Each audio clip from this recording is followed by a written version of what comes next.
Welcome back mga bossing sa channel natin. Kauntin lang po at malapit na makumpleto ang 1,000 subscriber. Salamat mga bossing, makakapag-resign na rin ako sa aking trabaho at lagi pag-focus na sa pag-upload. Tara umpisahan na natin ang global freeze. Dumating siya na nakasakay sa lahat ng mga espiritu ng karagatan, nakatayo ng buong pagmamalaki sa ulo ng isang higanteng balyena na parang Diyos ng dagat. Kasama ang lahat ng mga espiritu ng karagatan sa ilalim ng kanyang mga paa ay sumusuko sa kanya. Ang nakakagulat na eksenang ito ay nagdulot ng nakakabinging tagay na umalingaw mula sa Navy headquarters para lamang salubungin ang pagdating ni Cardiles. Ang mga babaeng sundalo ay tuwang-tuwang naglabas ng kanilang mga panloob na damit, hindi alintana ang matinding lamig at nanginginig sa hangin. Gustong-gusto ni Cardiles ang eksenang ito. Ikinumpas niya ang kanyang mga braso paharap at mumiti. Nang malapit na ang tubig sa daungan, tumalon siya mula sa ulo ng higanteng balyena, at pagkatapos ay isang alon na nabuo sa pamamagitan ng tubig dagat at basag na yelo ay natural na nabuo sa ilalim ng kanyang mga paa, na dinadala siya pasulong ng maganda. Ang mga nakakatakot na nilalang sa dagat ay nanatiling masunurin at hindi umusad. Sunod-sunod na tinawid ni Cardiles ang mga barkong pandigma at dumating sa baybayin ng maganda at mahinahon. Agad na inihagis ng mga babaeng sundalo ang mga damit sa kanilang mga kamay patungo sa kanya, kasama ang mga makukulay na paru-paro na lumilipad sa hangin. Inabot ni Cardiles at kinuha ang isang sexing 3-point bra na may masamang ngiti sa labi. Wow, ang laki naman! Lalong lumakas ang tawanan at hiyawan sa dalampasigan. Huminga ng halik ang babaeng sundalo at sumigaw ng malakas, "Hoy, Cardiles, gusto mo bang pumunta sa aking lugar upang magpahinga ngayong gabi?" Natatawang sabi ni Cardiles, "I will consider it tea." Sa oras na ito, ang Navy Captain Bolcato ay kararating lamang sa baybayin kasama ang isang pangkat ng hukbong dagat. Nang makita ang malaforce na eksenang ito, huminga siya ng ilang malalim upang pigilan ang kanyang panloob na pagkabalisa. Bilang isang senior admiral ng Navy, kinasusuklaman niya ang ganitong uri ng grandstanding na pag-ugali. Gayunpaman, bilang pinakamalakas na puwersang panlaban sa Ocean Fleet, ang courtiers ay palaging inaayawan ni Commander Douglas. Kahit na si Bolcato, bilang kanyang superior officer, ay hindi napigilan ang ugali ni courtiers. Ang isang mababang antas na sarhento ay isang mababang antas na non-commissioned officer. Kahit na magkaroon siya ng kapangyarihan, hindi niya mababago ang kanyang pagiging mahalay. Bulong ni Bolcato. Si Cardiles ay isang ordinaryong korporal lamang noon. Kung hindi dahil sa pagdating ng apokalipse na naging kakaiba sa kanya sa mga eksperimento ng Navy, hindi sana siya naging sinta ng Navy. Inakala ni Bolcato na isa lang siyang maswerteng lalaki. Ngunit ang ganoong reklamo lamang mula sa kanya ay nakakuha ng atensyon ni Cardiles mula sa malayo. Hoy, Bolcato! Huwag mong kagatin ang tenga ko sa likod ko. Isa ka ring naval colonel kung tutuusin. Magmumukha ka lang duwag kapag ginagawa mo ito. Itinuro ni Cardiles si Bolcato at walang sabi-sabi habang naglalakad palapit sa kanya. Hindi inaasahan ni Bolcato na maririnig ni Cardiles ang kanyang mga bulong sa ganoong kalayuan. Gayunpaman, itinaas niya ang kanyang ulo at sinabi, "Lieutenant Colonel Cardiles, sa militar, dapat mong tawagan ang mga taong may mas mataas na posisyon kaysa sa iyo, Ginoo." Nang marinig ito, biglang tumawa si Cardiles, ipinakita ang mapuputing ngipin. Bulong ni Bolcato. Si Cardiles ay isang ordinaryong korporal lamang noon. Kung hindi dahil sa pagdating ng apokalipse na naging kakaiba sa kanya sa mga eksperimento ng Navy, hindi sana siya naging sinta ng Navy. Inakala ni Bolcato na isa lang siyang maswerteng lalaki. Ngunit ang ganoong reklamo lamang mula sa kanya ay nakakuha ng atensyon ni Cardiles mula sa malayo. Hoy, Bolcato! Huwag mong kagatin ang tenga ko sa likod ko. Isa ka ring naval colonel kung tutuusin. Magmumukha ka lang duwag kapag ginagawa mo ito. Itinuro ni Cardiles si Bolcato at walang sabi-sabi habang naglalakad palapit sa kanya. Hindi inaasahan ni Bolcato na maririnig ni Cardiles ang kanyang mga bulong sa ganoong kalayuan. Gayunpaman, itinaas niya ang kanyang ulo at sinabi, "Lieutenant Colonel Cardiles, sa militar, dapat mong tawagan ang mga taong may mas mataas na posisyon kaysa sa iyo, Ginoo."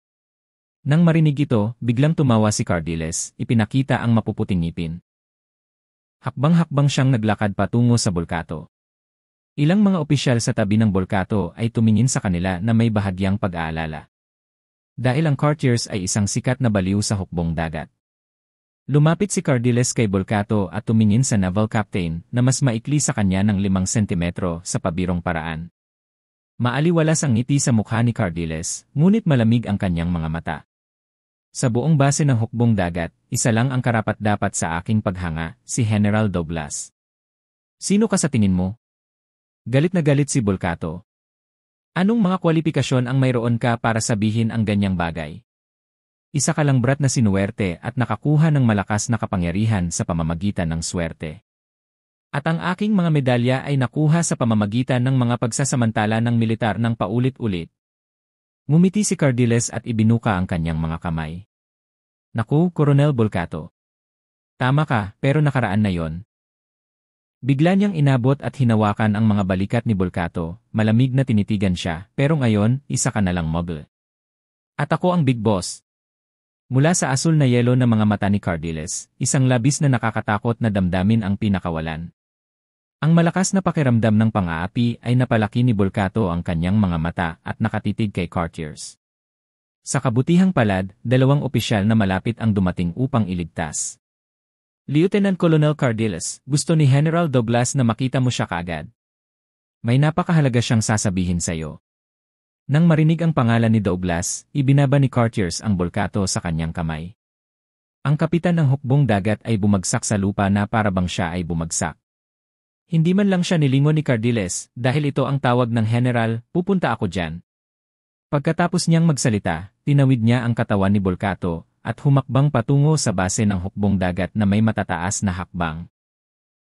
Kung hindi dahil sa katotohanan na siya ay nasa headquarters ng Ocean Fleet, maaaring pinatay niya talaga si Bolcato at pagkatapos ay isinisisi ito sa isang nakapaligid na bansa. Ngunit dito, hindi niya kayang pumatay ng koronel sa kalooban. Pagkaalis ni Cardiles, tinitigan ni Bolcato ang kanyang likuran na may hitsura ng sama ng loob at sa kagalit na itinapon ang sombrero sa kanyang ulo. Payo ng kasamahan sa tabi niya, kalimutan mo na, Bolcato. Kailangan natin siya ngayon. Huminga ng malalim si Bolcato at sinabi sa parang sumpa na tono. The military's experimental subject, hayaan natin siyang maging mayabang saglit. Ang kapalaran niya ay hindi magiging mas mahusay sa hinaharap. The colleague shrugged, at least ngayon, we can't afford to offend him. Dumating si Cardiles sa opisina ni Douglas at nakilala ang naval commander na mahilig manigarilyo ng mga makalumang tubo. Bilang commander ng Naval Ace ng Columbia, napakataas ng prestihiyo ni Douglas sa hukbong dagat. Maging si Cardiles, na isang dayuhan sa antas ng Ipsilon, ay handang sumunod sa utos nitong isang ito.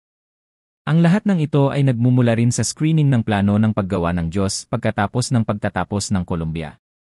Ang lahat ng mga sundalong kalahok sa eksperimento ay dapat na ginagarantiyahan ang kanilang katapatan sa Columbia at hindi dapat maging mga baliw na karera. Halimbawa, Cardiles.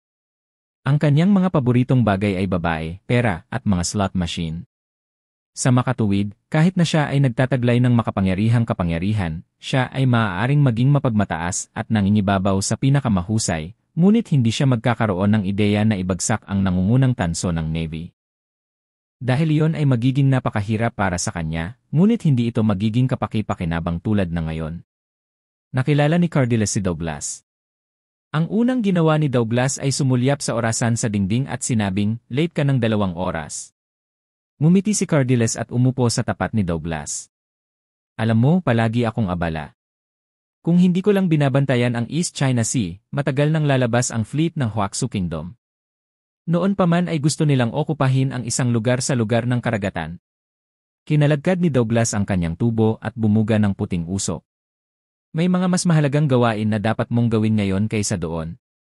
Itinulak niya ang isang dokumento sa mesa sa harap ni Cardiles. Kahapon ng hapon, ang isa sa aming mga cruiser ay nawasak at lahat ng mga tripulante ay napatay. At ang kabilang partido ay isang icebreaker lamang.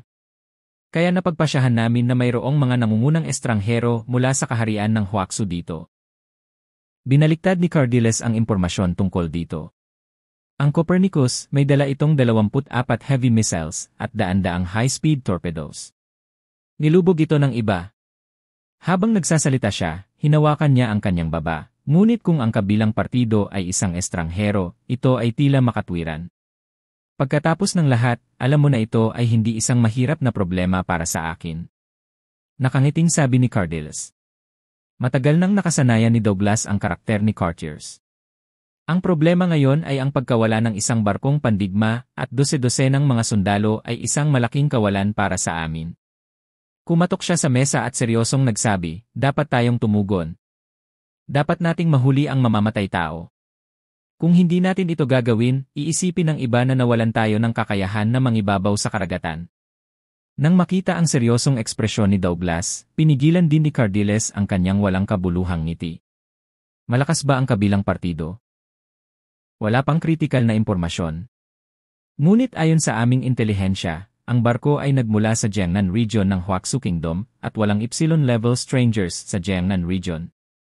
Madaling ngumiti si Cardiles. Kung ganoon, hindi ko na kailangang kumilos, di ba?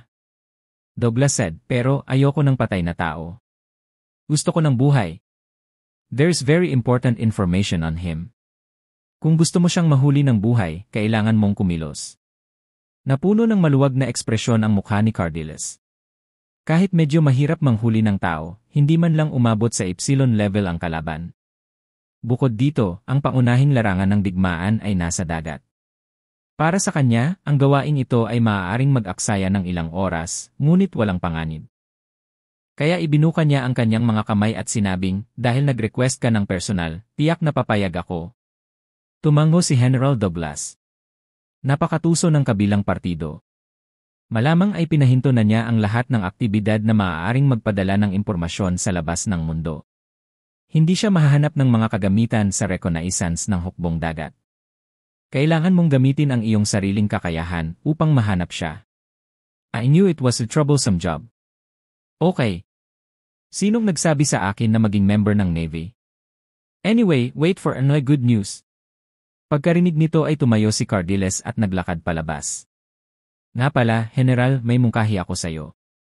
Bumalik siya, itinuro si Douglas at sinabing, Bortoka is a fool, you'd better transfer him out of the headquarters as soon as possible.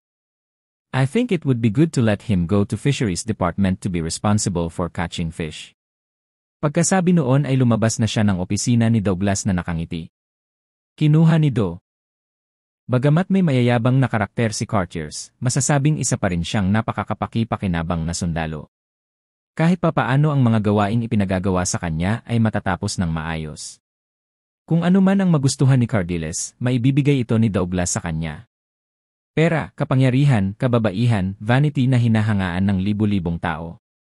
Hanggat handa siyang sumunod sa pamamahala ni Douglas, ang lahat ng ito ay madaling sabihin. Lumabas si Cardiles sa opisina ni Douglas. Ipinatong niya ang kanyang mga kamay sa kanyang balakang, bumuntong hininga, at nagreklamo, ang gulo. Ako ang hari ng karagatan, at hinihiling mo sa akin na sipain ang investigador. Huwag mong hayaang mahuli ko ang maldita na batang iyon, kung hindi, ipapatong kita sa octopus. Manatili sa putik buong araw. Habang siya ay nagrereklamo, isang magandang babae na may blonde na buhok na nakasuot ng uniforme ng militar, ay matikas na naglakad na naka-high heels, at may hawak na isang stack ng mga do.